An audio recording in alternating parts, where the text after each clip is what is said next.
Hey everyone, and welcome to the message. This one's going to be a little bit of a different one, I feel. More of an informal sort of chat. Like we're just kind of talking here, face to face. I don't want it to feel like it's going to be anything specific because I don't think it's going to be. But I wanted to just give you a little tiny bit of an update. I know I already gave a bit of an update earlier today with my shorter video, and then get into what is intuitively coming through. So to start, I haven't been doing the longer messages collectively on here on YouTube for a minute, just because I've kind of been thrown for a major loop, a major transformation in the last week specifically, as I'm sure so many of us have been. And I, in this transformation, have felt very called away from the interwebs, away from being on social media as heavily as I was for the last number of months. And that included these messages, just to kind of get back into my center, grounded in my channel.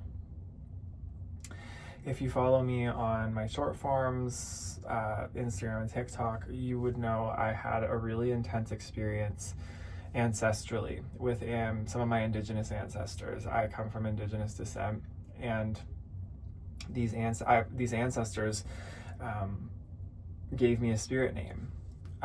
This spirit name is Medicine Eagle. You can see this now as part of my name, and I was told to wear this name with pride by some of my ancestors and elders on the other side. And I didn't know why this was happening. This happened very spontaneously, in a way that I can't even explain. And I was like, is this, like, what is this kind of thing? And I almost wanted to hide it, but my ancestors were like, no, this is who you are now. This is the new role you are stepping into, is this Medicine Eagle role. And I kind of want to tell a little bit of the story of this, actually, just because I think it's interesting, for me at least. During this eclipse season, again, as so many of us have been, wrapped up a huge karmic cycle in my life, one that I was unable to escape for almost 2 years. I've kind of just been battling it head on. And if you've been following along with me, I've sort of alluded to it, and I won't get into the details of it because I don't want to bring that back in. But I finally ended it, and I will not be going back. I know it won't be coming back because what ended it was my ability to see the larger picture and to stop the conflict, just to stop, because it could have gone on forever. This conflict I was involved in this karmic loop, and as is the nature of so many karmic loops, it's like the Ouroboros eating its tail. It never ends. It's a never-ending loop, and conflict is a never-ending back and forth projection until somebody decides to step out of this loop. And I decided to step out of the loop, even when there were perceived losses, right? I didn't get the way that I thought that my ego wanted, but I was able to step out of it. And this ceremony kind of just appeared. I made it my intention to connect with the ancestors. I felt an intuition to connect with the ancestors. There were sound baths appearing on my YouTube to connect to the ancestors. So I did, and this is what came through. And eagle symbolism everywhere. The other day, as I was wrestling with this name, saying, is this me? Like, what is this? Why is this here? This name, it's because it's big, right? It's exciting to be given a spirit name in this way, but it was given to me very unconventionally, and in a way that I was just like, is this real? And it was confirmed for me because on one of the days I was really feeling like I was processing this, I went out for a kayak, as I have been lately. And this kayak was on indigenous land. I grew up on indigenous land, right next to a reservation. So I've grown up around the culture, but I went out for a kayak on the water of this indigenous land. And as I was going around the island, there was an eagle. Sitting in the tree watching me. And we don't have eagles around here. We don't have eagles around here like that. Like, where some people, see eagles every day. Like, it is very, very rare to see an eagle. Here. Maybe it's like a once a year kind of a thing. And it was there. And it was a young eagle, a young bald eagle watching me from the tree very closely. So I knew in that moment that was like an ancestor assigned for me. Another reason I know this is part of my story is I've actually never shared this publicly, but right before this whole ordeal began, this karmic cycle I speak of early last year, it was winter 2024, and I was going through some really deep ancestral transformation at that time. This is when I learned to really access ancestral knowledge. I had been reading Spirit Talker by Sean Leonard, which is an excellent book. It's an amazing book. He's a Canadian psychic medium, indigenous psychic medium. And he spoke about how he connects to his ancestors and connects to the culture and the ways of the indigenous people. And so I read that book, and I remember connecting in that way and using it as a valuable resource to connect. And it really was the first time I was in ceremony connecting with ancestors. And my ability to channel and my ability to access mediumship, I realized in that moment, as I was, not that moment, but in that time, I realized I was a medium as well, because I was able to speak to the ancestors. I was able to feel their emotions. I was channeling things for them. I was having ceremonies with them where they were ceremoniously like giving me the emotions they were unable to feel in this life, and I was able to feel it for them and connect with them, and just this beautiful communion, really. But it was always these indigenous elders who were overseeing it. And I always saw the indigenous elders when I was connecting in this way as sort of the leaders in the spirit realm of the ancestors. Anyway, fast forward a little bit, and there was one night I was in ceremony, a really deep medicine ceremony, and I had been purging like immense ancestral rage and emotion. Deep like underworld type stuff, real underworld type stuff. And there was this one evening that I was falling asleep after ceremony, and as I was meditating, falling asleep, I heard audibly, and this has never happened before or since, by the way. This was like a once in a lifetime kind of a moment, but audibly, as if it were right in the room with me. It was the loudest call of an eagle, the shriek of an eagle. And it was like, I almost want to use, I don't want to use the word blood curdling, because it wasn't blood curdling. I wasn't afraid of it, but it was strong. It was very loud. And I was like, whoa. It gave me chills everywhere. And in that moment, I was like, okay, wow. I don't fully know what this means, but we shall see. And I knew the eagle at that time was one of the spirit animals that a lot of indigenous cultures really look to. And I had asked who my spirit animal was, and the eagle very clearly came through, which is funny because I never saw myself as an eagle in life, but then the eagle can also speak of karma.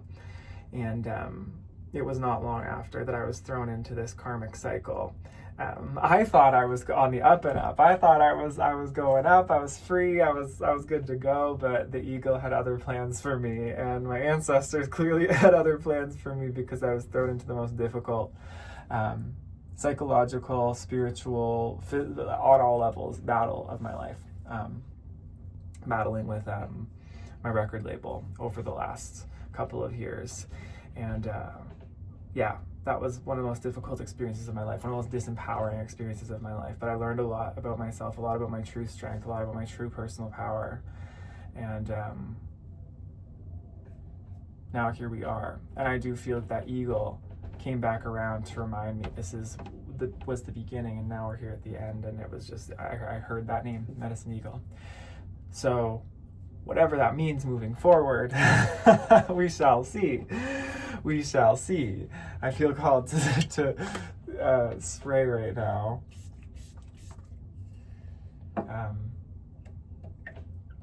I think my experience has brought me a lot of wisdom and knowledge,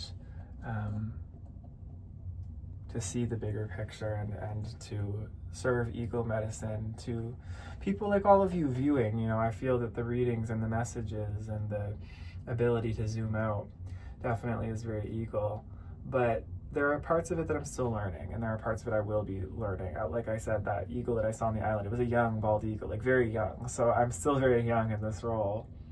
And finding my footing, finding my wings, I guess we shall say. But I claim it. And I'm willing to step up into it and to serve and to be of service, because that's what this role is. And I think that's the reason I was given the name at this time, is so that my ancestors wanted me to know, and Spirit wanted me to know, this is who you are and this is what you're moving towards, and this is the path. Just even being given that name, although I've been moving in this direction for so long, it was just extra confirmation and clarity, and it is confirmation and clarity for me. So yes, I wear this name with pride. And this is the update, and hence, why I have not been on social media as much, especially in the long form, the readings, just because I've felt called to something slightly different. And this awakening under this eclipse, it all happened under this Virgo eclipse that happened yesterday. It's all just still really fresh and integrating and unfolding, and there's been like a lot coming up, and I've just been really tired and sitting with it. So that's that. I've also closed personal readings for the time being, just naturally feeling into, okay, what's next here? And I want to be able to put more into, I think, the collective at this time, to lead in that way. I really feel called to community. Community is big right now for me. Building community, creating community, intentional community. And so I'm thinking about ways of doing this.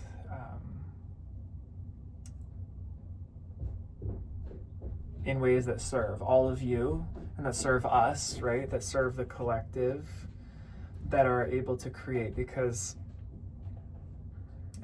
exactly that, able to create rather than consume or destroy, because I feel that our society right now, the way our world is, just very naturally by its nature, it's like our world is very divided, and it's very, very individualistic in the way that everybody is kind of forgetting how to connect and to actually do this community thing.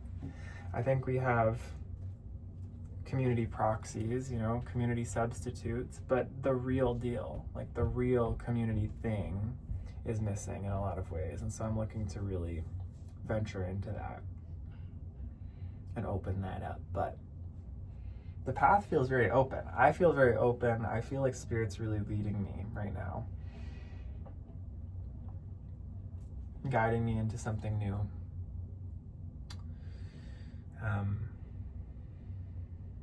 Exploring more deeply my roots, exploring more deeply what it means to be in relation with all things.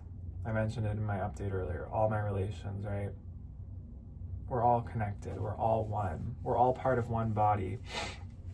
This was part of the message I wanted to get across too.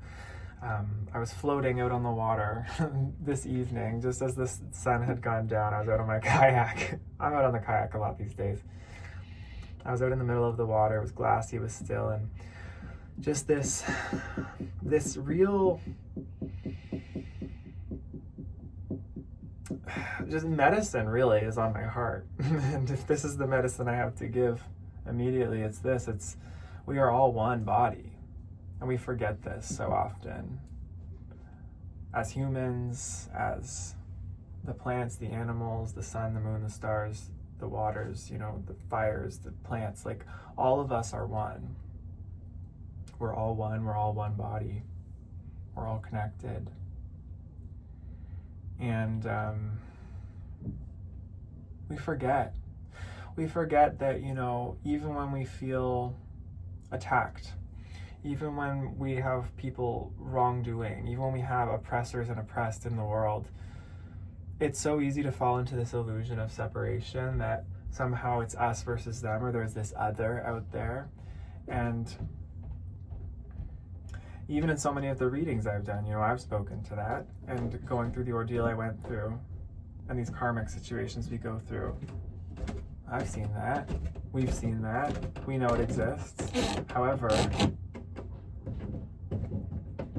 to break out of these cycles, we also have to remember all are one at the same time. And that love from the heart is the truth above it all and under it all.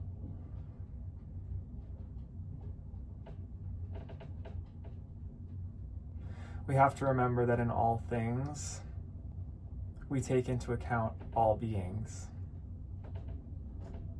even the ones who've harmed us.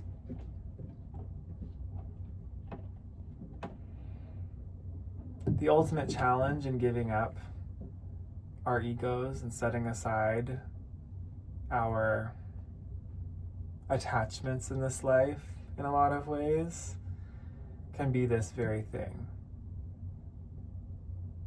Recognizing that you and your enemy are one and the same. You come from the same source. All of us do. The challenge is navigating that. What does that mean?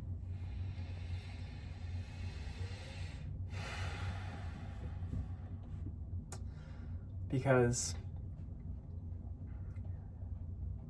all are part of one body, and if one part of that body is ill or sick, do we consider that now not part of the body, or do we consider cutting that part of the body off?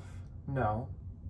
The first instinct is, how do we heal that, or how did that part of the body become that way in the first place? And how can the rest of the body, the community,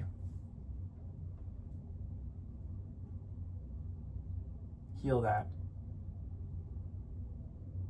This is what I'm interested in at this time, and I don't have the answers. I don't think anyone does, but this is what I'm looking towards.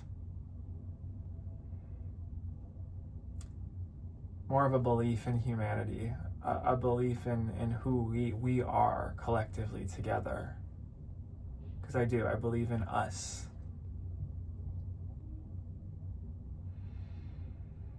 All this illusion out there in the world, right? It's exactly that, it's illusion. We can't let that illusion make us forget who we really are, who all of us are, right? Under all of it, we all have the same needs and wants and desires. To love and be loved.